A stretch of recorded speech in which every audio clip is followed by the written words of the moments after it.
Searching for a job can be a little bit challenging. Oh, this just in. Oh, it looks like we got something. Was it? We just got a letter. Let's go ahead and open it and see what it is. We just got an email right now. We just got an email.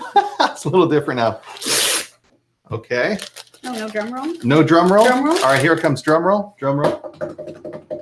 And, oh, look at that. That's our book. Yes.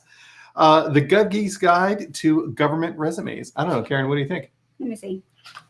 I gotta get the perfect view. Let's see. Oh, well, oh, that looks good. Is that right? I think that looks good. That's like the perfect image for us. Well, if you're interested in writing government resumes and have some questions about the process, this book is for you. Plus, look at Karen. Doesn't she look cool? I think she looks awesome. Totally accurate for ourselves. But we'll talk a little bit more about this one later. So if you're talking about career strategies and also trying to think about applying for government jobs and you'd like to learn some great opportunities, this show is for you.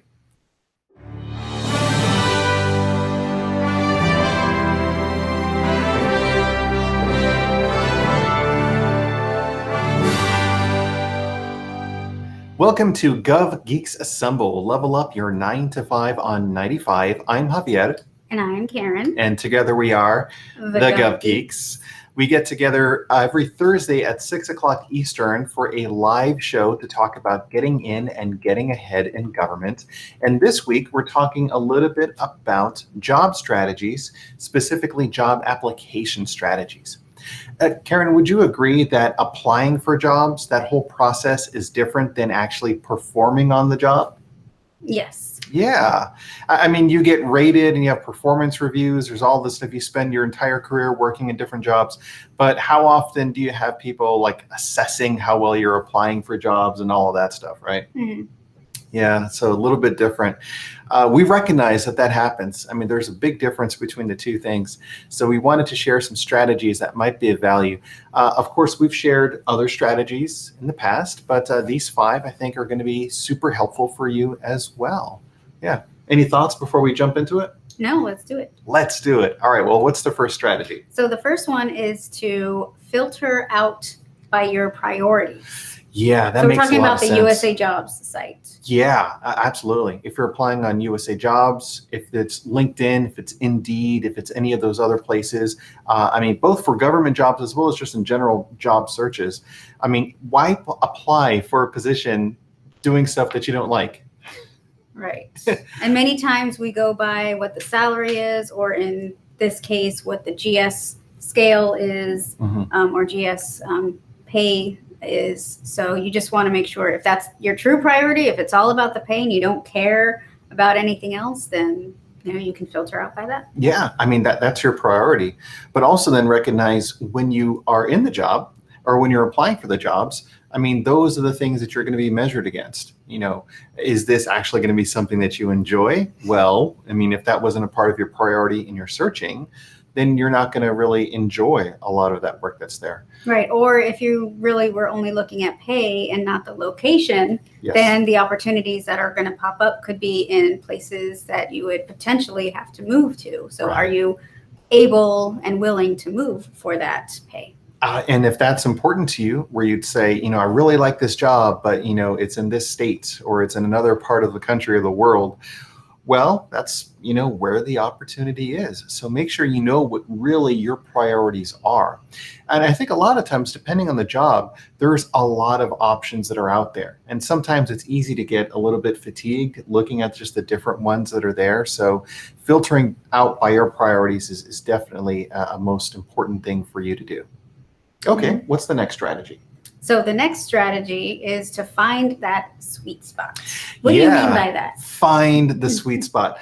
So in general, it's just making sure that you have exactly the type of position that's going to work for you. So if you are looking for positions and there are a lot of them to choose from at the entry point that you care about, plus there's a lot of additional jobs at levels that are just a bit higher than you, you know for sure that that is a good sweet spot because you have a good likelihood of getting that position And there's also a good likelihood that you're going to be able to go up in that position as well, either in that area or another company, another agency, another organization. Because, sometimes a lot of our colleagues and our clients that we work with, I mean, absolute experts, but some of the things that they're going for, I mean, there's not a whole lot of room for them to get these types of jobs because, I mean, there's only like 5 people that do this. And so the competition is going to be pretty fierce. Right. So essentially do some analysis before you identify what your opportunity will be. Yeah. Because if you absolutely. pigeonhole yourself too soon, then you have nowhere to move. Then it kind of limits that ability, especially if you are the type of person that likes to move every few years. Or if there's no growth there, then you definitely may want to think through if that is the career you want to go into. Right. I mean, think about unintended consequences. So if you're in the position, you're doing that, and say, for instance, you don't like the environment, you're a little frustrated by the supervisor, et cetera. Well, what is then the likelihood that you're going to be able to find another job in that area? If it was hard enough to get that one job, well, yeah, what is the likelihood that you're going to be able to get the next one?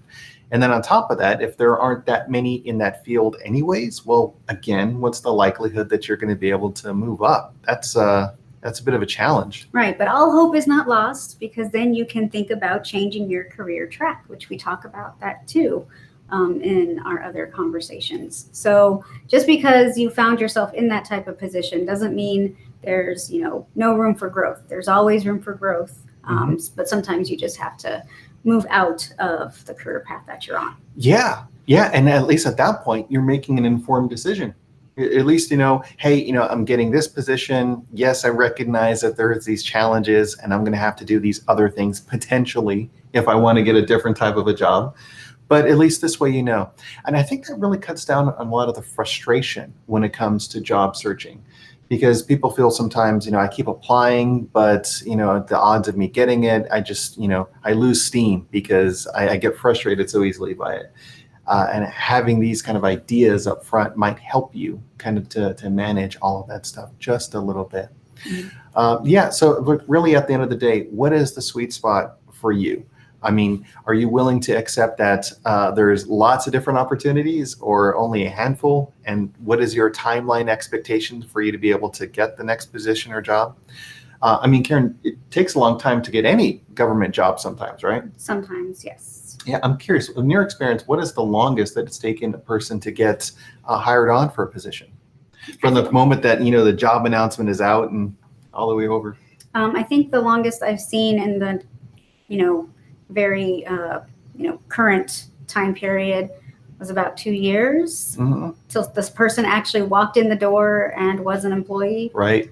Yeah. So, yeah. And the time when they got their badge, they're credentialed, because there's other things to consider. I mean, security clearance reviews sometimes, not to mention just the overall processing.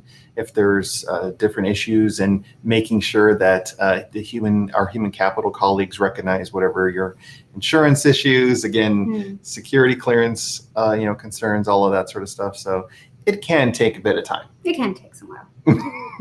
Or take some time. Take some while. It can take some while time. Or you should be wily.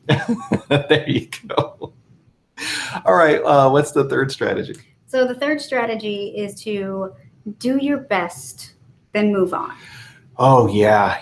This is a big one. A lot of times when we're working with our colleagues, we hear some of the frustration in their voice because they apply for it. They're like really excited. They tailored their resume. They've, talked to as many people in their network as possible. And then they go to the information on USA Jobs, about the availability of the position and the status of the position, and nothing has changed, or they haven't heard from them at all. And then you keep checking and you keep checking. And that leads to a little bit of anxiety. What's going on? Why haven't they told me anything? Yeah, I mean, I personally have experienced that before as well. I don't know, have you? I guess not as an applicant, but I know I've felt it as a hiring manager. And I think because sometimes we're also in the dark sometimes. Yes. So it's a matter of what I try to do is I'm communicating at least with the person that I hire to say, hey, have you heard anything? I haven't heard anything, but I'll let you know. But just making sure that they know that at least I'm here still waiting for them to start. So want to make sure that they know that. That's even at that point where you found the good candidate, you've made the offer and true. everything. Yeah. Right. So even then. Right. So this whole strategy about doing the best that you can and then allowing yourself to move on is so that you don't miss other opportunities that are there as well. Mm-hmm. So, you see the announcement, when the announcement closes, you really focus in on making sure you have all of your materials, the resume is written correctly, again, engaging your network, having any sort of conversations potentially to help you along the way to better understand and prepare for either working in the agency, potential interviews, all of that stuff. But then after that's done, you just have to breathe in, exhale, pause, circle back, allow yourself that time, and then apply to the next job. And don't let that worry or anxiety about that other job drag you down, because you could miss out on the next big thing by waiting on that one. Mm-hmm. And I've experienced it, and also, again, our clients, I've had this happen a couple of times where they were really excited about a certain government job. They apply, they think things are going great, then they don't hear, so they continue to move forward, and then they get another job offer. Mm-hmm. Then they're excited about that. And then all of a sudden they hear back from the agency, mm-hmm. and they say, hey, thank you so much for your patience. We'd like to move forward and offer you this position or bring you in for an interview. Right. And then it's at that point when you decide, okay, do I completely, abandon this other position to go for this one that I really wanted? Yeah. So, but at that point, at least you have the option to decide between the two, rather than that whole time just sitting around waiting and feeling very, anxious. And being like, oh, they've ghosted me. Right? Why are they ghosting me? Come on, what's going on? Yeah. And it kind of goes back to some of the things that we've been talking a lot in our shows, where you can only control what you have within your sphere of control. I mean, you can't determine when they're going to reach out to you or how or if, but really at the end of the day, you just can focus on what you can focus on. And that's pretty much it. Mm-hmm. Yeah. So breathing exercises, I think that's really related to this one. Do the best that you can and then move on to the next one. Okay. Next strategy. So the next one is to consider your status feedback. Yeah. Ooh, that's a good one. So what feedback are you getting on the status of your application? And not only just for that one position, but I think also for all of the different positions. So if you're seeing as a trend that you are qualified for a certain grade level, well, that's awesome. You know that you're qualified. So don't use that as a means to think, well, I need to apply for a lower grade level. If you're qualified for that level, for sure from that feedback that is the area that you should be applying for. So if you're applying for GS9 positions, and then you get all of the feedback that says that you're qualified for it, well, don't then turn around and start applying for a lot of the GS7 positions. I mean, unless you really like that job and that's something that you care about. But I mean, that's awesome. It means that you're qualified for that 9 level, mm-hmm. right? Sometimes the feedback is while you were qualified, were not ultimately not referred to the selecting official for consideration.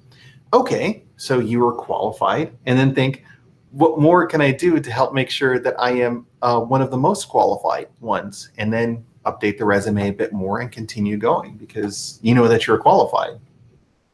Yeah, I don't know. Karen, in the application process, when people are getting feedback about the status of their job and everything else, what have you experienced with people who are going through that at that point? Seeing your emails that says, you've been referred or not referred?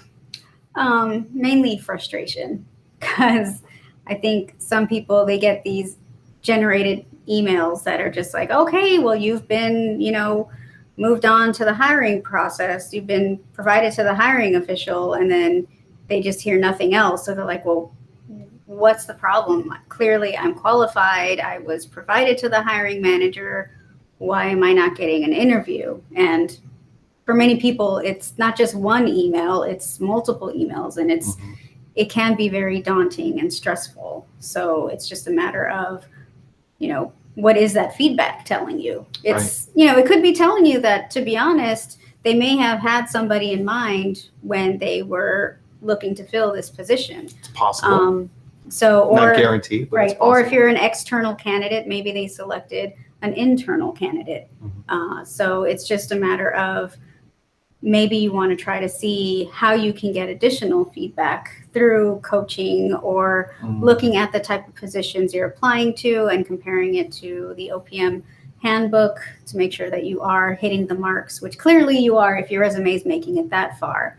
But then it comes to, okay, is this agency right for you? If you keep getting submitted but nobody's calling you, then that's where you need to really think through where you're applying. Oh, absolutely. Also makes me think about the structure of the resume itself, because perhaps it is conveying that you meet the qualifications according to those in human capital that have been doing all of the reviews. But perhaps it's not written well enough to convey the impact to the agency or the organization. So the individuals that are going through it at that next level, all of the human beings that are evaluating all these tons and tons of resumes that they get to consider bringing them in for an interview. That's why we talk about stuff like high impact statements, demonstrating that you have qualifications in those areas, quantifying, qualifying, all of that. That might be a good indicator that you meet the qualifications, but your resume isn't conveying it well enough to demonstrate that you can make an impact in the organization.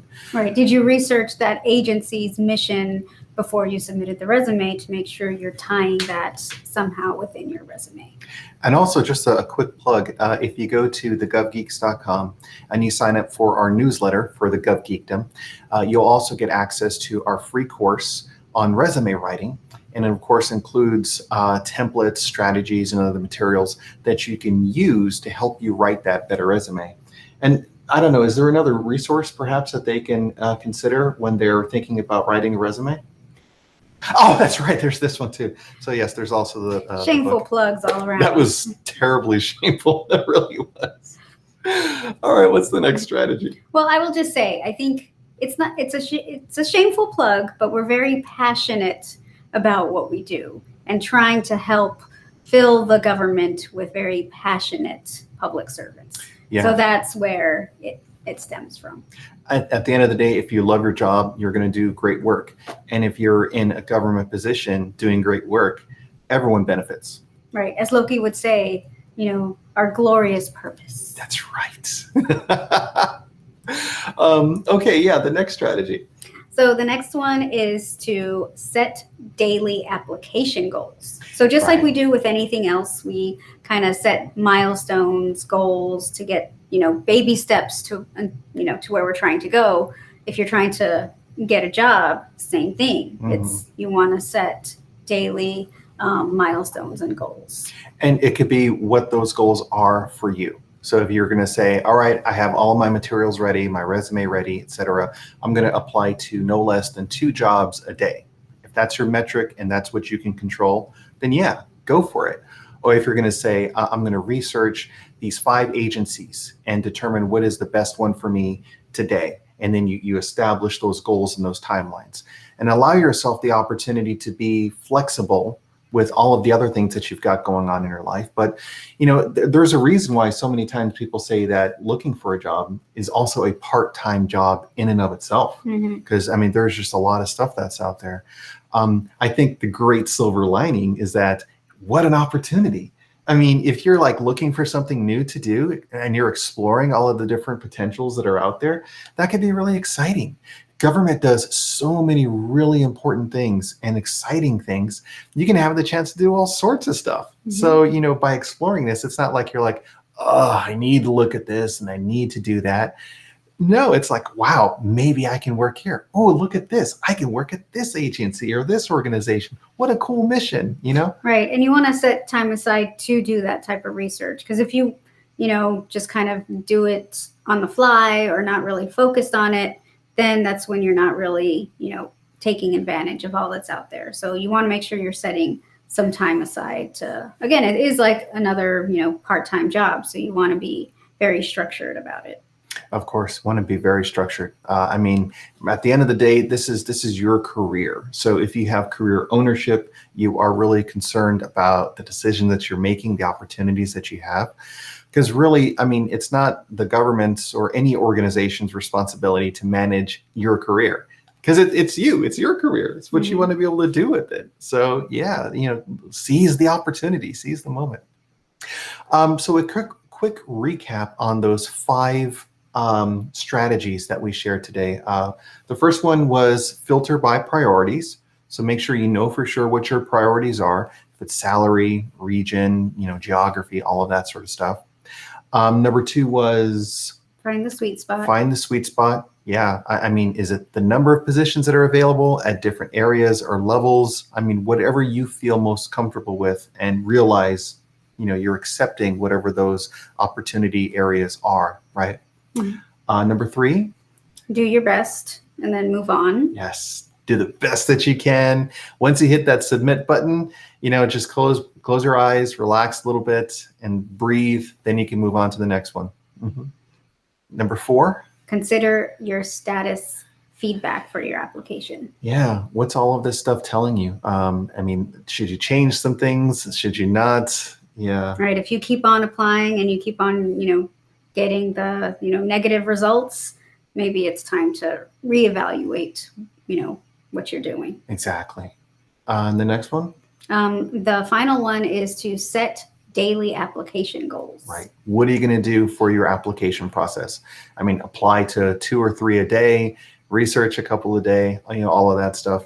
Right. And you can also set notifications. So if there's a specific agency or a specific type of position you're looking for, a specific series, then you can get notified when those become available. That's a total bonus right there. I mean, exactly. Do that on the USA Jobs, do it on LinkedIn. I mean, agencies announce positions in all sorts of areas. So make sure that you're available to all of that as well. Another quick bonus is if you know the job title for the position that you're looking for, plug that straight into LinkedIn, and you can see other individuals that have that title, and then see, okay, well, what skills and experiences do they have that perhaps you can emulate? Like, all right, well, they have this type of education, background, training, certification, years of experience in these different areas. So help you or help yourself by understanding what the needs and the requirements are for that position. Okay, cool. So now we come to the time of the show where we have questions from the GovGeekdom. This is one of my favorite opportunities to talk about things. So please come out to thegovgeeks.com. You can go to contact us and submit a question there that we're happy to answer here on our show. Also, if you want to reach out to us on social media or other locations, we're happy to chat and then share the information here with everyone as well. So that's where we get a lot of our questions. All right, so I think we've got one question this week. What is our question from the GovGeekdom? Our question is, how do I ask for a promotion? Wow, this is interesting. Yeah, you just kick down the door and you're like, I need that raise, or I'm good for the job. Right, I'm ready for that next level. That's right. Put me in, coach.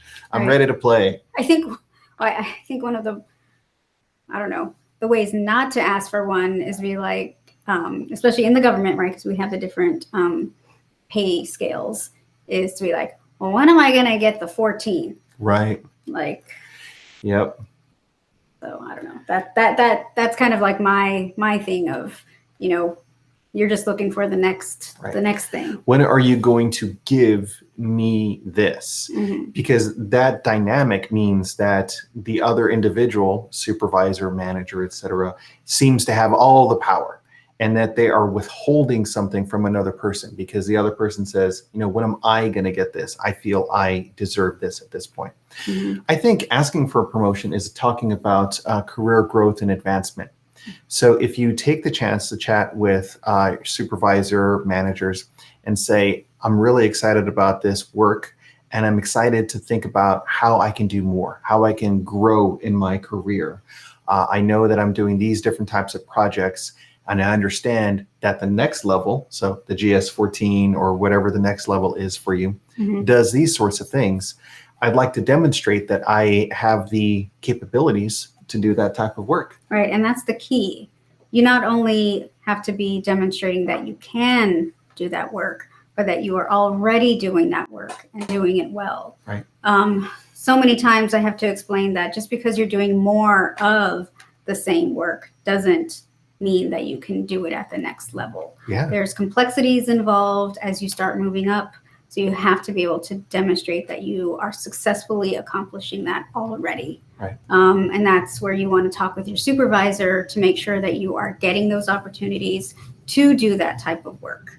But you want to balance it, right? Because you don't want to then end up doing the work of the next level, but you're still at your current one, right? So that's where it's a very delicate balance. I will say I had a mentee that I think they went about it a pretty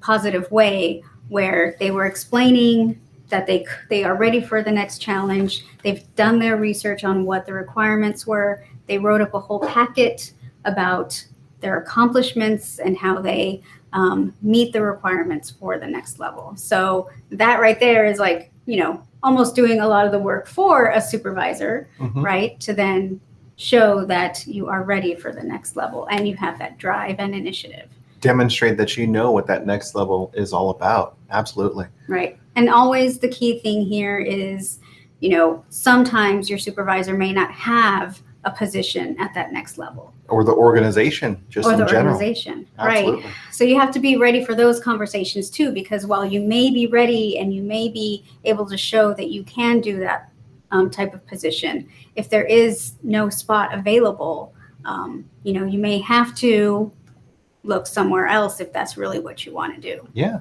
And maybe then the discussion with your supervisor or manager is more about a partnership, as opposed to, this person has this, but they're not giving it to me, sort of a deal. So if you were to say, I'm excited to be at this next level, and I'm hoping that I can work with you to understand what that means. If you can help me grow towards this or other assignments that can prepare me for that. Mm-hmm. And then also, honestly, have a good, frank conversation to be able to say, well, I recognize that there's not a lot of these positions in our current organization. And, I've been here a couple of years and I felt that I've really grown in the work that I've done. And I'm looking to see if perhaps that would be something that I could explore.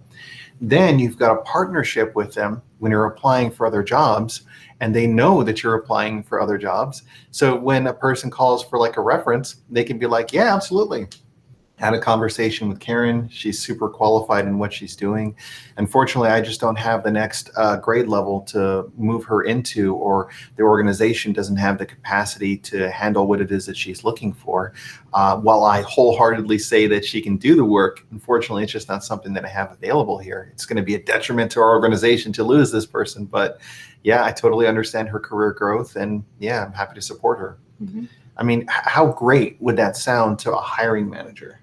Yeah, because again, you're talking about in terms of a partnership, as opposed to, going into the office and being confrontational. Right. Exactly. Yeah. So I think if I were going to summarize all of that from what you had said, and hopefully I captured it correctly, but really understand what that next level of job is, and then demonstrate that you have the capabilities in order to do it. If you're showing up there and you're like, yeah, I want that next level, but you're struggling as it is to do the current grade level that you're in, or even, the grade level below that, then it would be challenging for the supervisor to be able to, support your growth. Mm-hmm. All of that. Yeah. Any other thoughts on that one? Yeah, I wonder that might be a separate show that we can do as well. Help you provide some strategies to think about having a conversation like that with your supervisor or others. Because the more you are on the same page with that person, the better off your life can be. Right, and I think it's really having that communication and partnership with or between employee and supervisor, because that's just going to be key. Exactly. So this has been GovGeeks Assemble, level up your 9 to 5 on 95.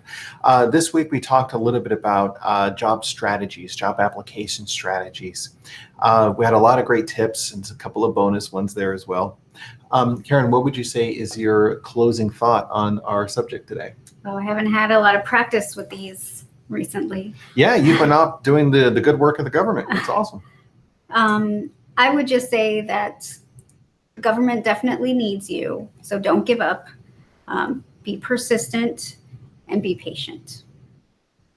Outstanding. Thank you so much for your time. We look forward to seeing you next week. Thank you Thank for your you. service. Don't forget, please check it out.